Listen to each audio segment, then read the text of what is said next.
I just love storytelling. So combining that with art is just, it's just a joy for me.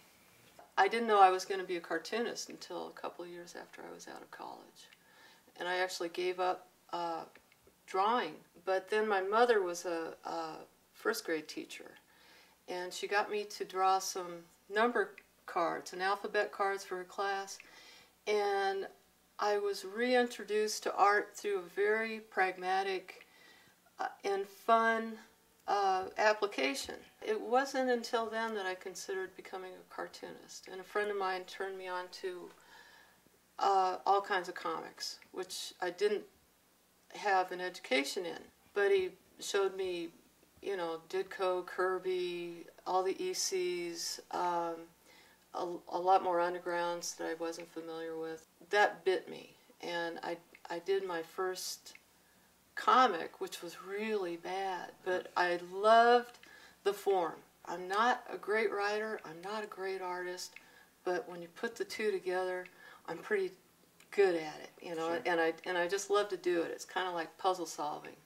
I started getting jobs at lettering, and lettering was a great way to get into comics, because I was able to lose my fear of putting a pen to a page.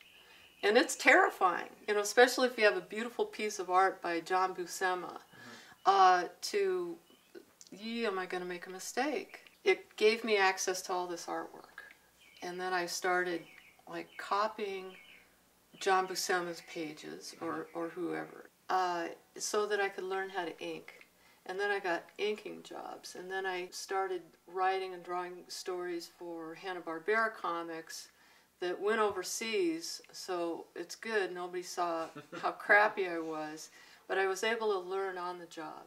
It was great because I'd be inking over really great artists like that nobody's heard of. So I'd be soaking up their skills, you know, while I was inking over them, and that was very helpful. I did so many jobs, you know, just to survive as a cartoonist. I did package and comics for Mattel, you know, Barbie or Mad Scientist or Masters of the Universe. I worked on movies as a storyboard artist. There was one terrible movie I worked on. God, the director he was a screamer. I won't say who it is, but one of the assistant directors came to me and said, we have a little space here on the call sheet, could you draw a cartoon? So I did one, kind of making fun gently of the director in the first day of shooting, which was a mess. It became a big hit with the crew, who became so demoralized through this whole shoot that it was like one of the things they would, you know, look forward to in the morning beside their coffee was, who is she going to make fun of next? So they kept me on way longer than was necessary just to draw cartoons on the call sheet. Let me see, Irene came about because I had a fight with my boyfriend, and I read DC's collection of romance comic called Heartthrobs, and the only story that really appealed to me was the one with the sad ending because it seemed the most realistic. I had also just seen a picture in Hustler magazine of 3 Ubangi women, and the bizarreness of their faces just really impacted me. So those two things combined to make Irene. Her face kind of represents my feelings of alienation or weirdness.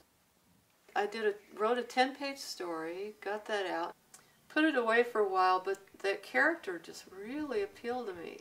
Of course, since Irene is the star of Goodnight Irene, you know, it's going to have a strong feminine energy. You know, I noticed even as a kid that most things were written for boys, and it was the things that were written for girls that really grabbed me.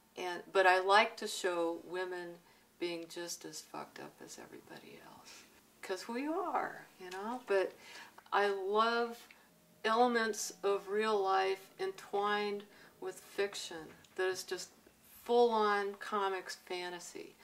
I love comics that do more than just tell a straight story that you could do with a video.